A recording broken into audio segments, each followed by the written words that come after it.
Selamat datang di pembahasan mendalam kita kali ini. Pernah nggak sih Anda ngerasa kayaknya tenggelam gitu ya, banyak banget notifikasi, rapat sana-sini, tapi pekerjaan penting yang butuh mikir malah keteteran? Sering banget ya, kayaknya itu dialami banyak orang sekarang. Nah, makanya hari ini kita mau bahas topik yang krusial banget nih. Gimana caranya kita bisa beneran fokus gitu dan bikin karya yang oke punya di tengah dunia yang ya ampun gangguannya banyak banget. Deep work atau kerja mendalam ini sebenarnya masih bisa nggak sih? Apa cuma mimpi aja? Pertanyaan bagus ya, dan untungnya sumber kita kali ini lumayan banyak nih buat ngebahas itu. Kita ada rangkuman dari buku yang lagi hits, Deep Work punya Cal Newport. Oh, buku itu ya pernah dengar. Iya. Terus ada artikel-artikel praktis juga soal strategi fokus, ngelawan godaan digital, ada juga riset soal manajemen waktu. Bahkan, kita lihat juga nih curhatan orang-orang di diskusi online soal tantangan sehari-hari mereka. Wah, lengkap ya berarti. Oke, jadi misi kita sekarang ini kita mau bedah tuntas nih konsep kerja mendalam. Kita gali kenapa sih ini penting banget sekarang, terus strateginya apa aja dari yang gede sampai yang kecil-kecil biar kita bisa ngelakuinnya. Betul, tapi kita juga bakal lihat sisi lainnya. Tantangannya apa aja, nggak cuma bagusnya doang. Siap. Oke deh, mari kita mulai bongkar bareng-bareng. Pertama-tama nih, yang paling dasar dulu deh. Apa sih sebenarnya kerja mendalam atau deep work itu? Oke, jadi menurut Cal Newport nih ya, kerja mendalam itu aktivitas profesional yang kita lakuin pas lagi konsentrasi penuh. Benar-benar nggak ada gangguan dan itu mendorong otak kita mikir sampai batas kemampuannya. Mikir keras gitu ya. Iya, pas kita lagi pakai otak kita secara maksimal buat bikin sesuatu yang bernilai tinggi, unik, dan susah ditiru orang lain. Oke, oke. Berarti ini kebalikannya dari, apa ya, kerjaan sehari-hari yang bikin kita sibuk, tapi kayaknya gitu-gitu aja. Tepat sekali. Newport nyebut lawannya itu kerja dangkal atau shallow work. Ya, ini tugas-tugas yang lebih kayak ngurusin administrasi, nggak terlalu butuh mikir dalam-dalam. Contohnya? Contohnya ya balesin email-email rutin, atur jadwal meeting, posting buat medsos kantor, atau ya duduk di rapat yang sebenarnya kita nggak perlu-perlu amat kontribusinya. Seringnya bisa sambil multitasking malah. Ah, iya, iya. Kebayang. Jadi bedanya jelas ya, antara mikirin ide brilian sama cuma balesin email doang. Tapi, kok bisa sih kemampuan kerja mendalam ini dibilang kekuatan super di abad 21? Kan semua orang juga kerja. Nah, ini dia nih intinya. Ada yang namanya hipotesis kerja mendalam dari Newport. Dia bilang kemampuan buat fokus kayak gini tuh makin langka sekarang.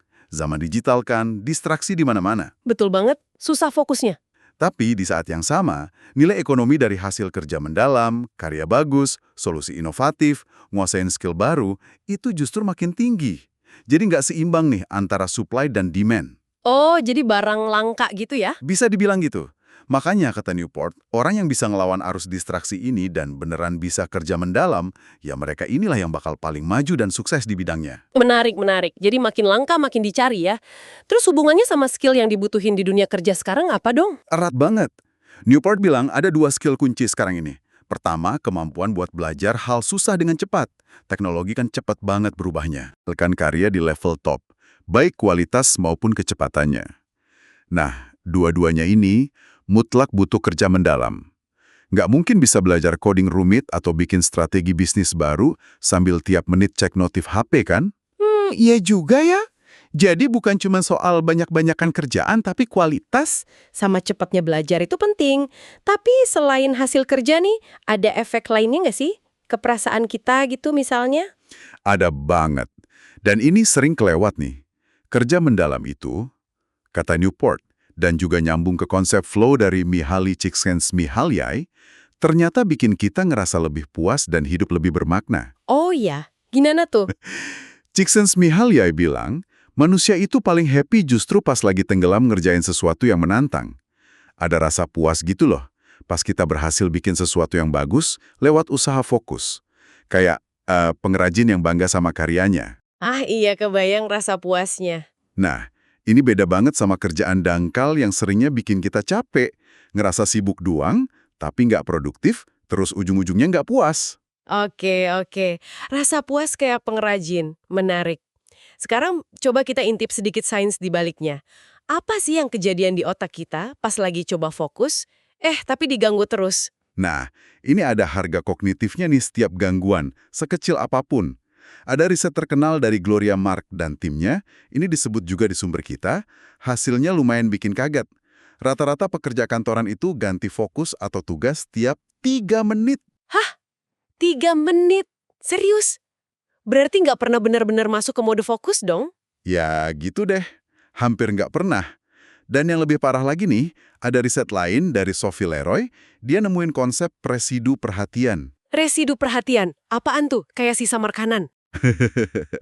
Mirip gitu.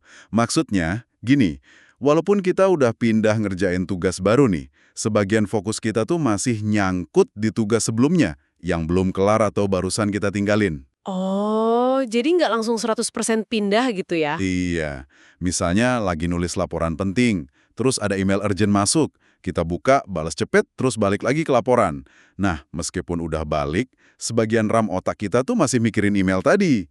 Akibatnya, fokus ke laporan jadi nggak penuh, performa kita keganggu. Wah, berarti meskipun kita ngerasa udah fokus lagi sebenarnya belum ya? Ini dia nih bagian yang paling seru. Berarti mitos multitasking yang sering dibangga-banggain itu beneran cuma mitos, Don? Bener banget.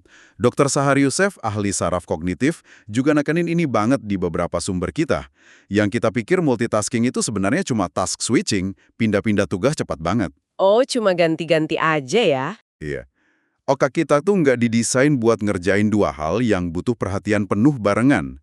Pindah-pindah cepat ini bukan cuma nurunin kualitas kerja, bikin lebih gampang salah, tapi juga nguras energi mental kita lebih cepat.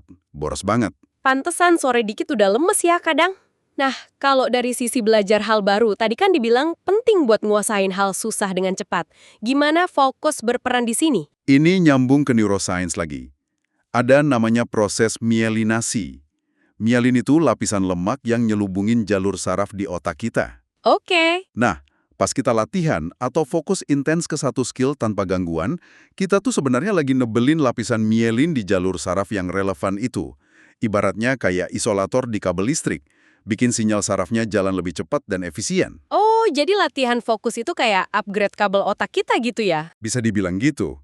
Makanya Newport bilang, kalau mau belajar hal susah dengan cepat, ya harus fokus, intens, tanpa gangguan.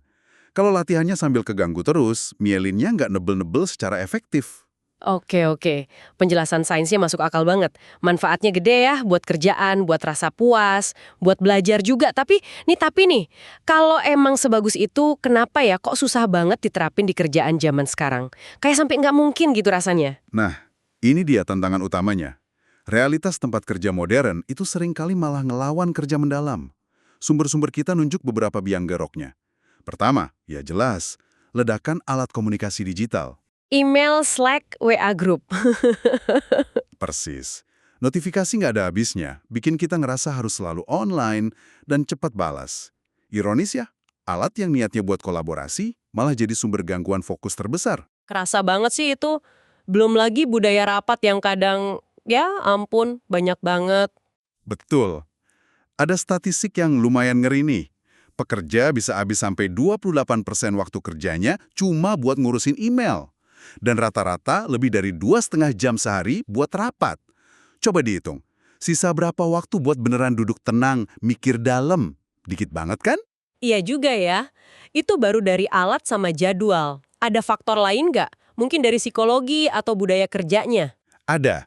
Newport nyebut prinsip resistensi terkecil. Maksudnya, kalau nggak jelas mana kerjaan yang paling penting, kita cenderung milih kerjaan yang paling gampang dan kelihatan saat itu. Ya kayak balas email atau datang rapat aja, daripada mulai tugas berat yang butuh mikir. Bener juga. Milih yang gampang dulu. Terus, ada juga fenomena sibuk sebagai proksi produktivitas. Di banyak kantor, kelihatan sibuk itu sering disamain sama produktif, padahal belum tentu. Orang jadi ngerasa perlu aktif terus di chat atau pindah dari rapat ke rapat biar kelihatan kerja. Biar dianggap kerja keras ya. Iya, nilai-nilai teknopoli yang terlalu mendewakan teknologi juga sering tabrakan sama nilai kerja mendalam kayak kualitas, keahlian, dan penguasaan materi. Dan kita juga perlu realistis kan ya. Beberapa saran di buku atau artikel gitu kadang kedengarannya mewah gitu. Kayak harus punya ruang kerja sendirilah atau bisa hilang berjam-jam. Di diskusi online juga banyak yang ngomongin soal ini, soal privilege. Poin bagus banget dan penting buat diakui. Nggak semua orang punya kemewahan ruang kerja khusus di rumah atau bisa cuekin email berjam-jam tanpa ada masalah. Iya kan? Beberapa saran emang lebih gampang buat freelancer atau orang yang punya otonomi tinggi. Makanya, kuncinya bukan niru plek-ketiplek tapi adaptasi. Ambil prinsipnya, terus sesuaikan sama kondisi, peran, dan batasan yang Anda punya. Oke, jadi tantangannya emang banyak dan berlapis ya. Tapi bukan berarti nyerah kan?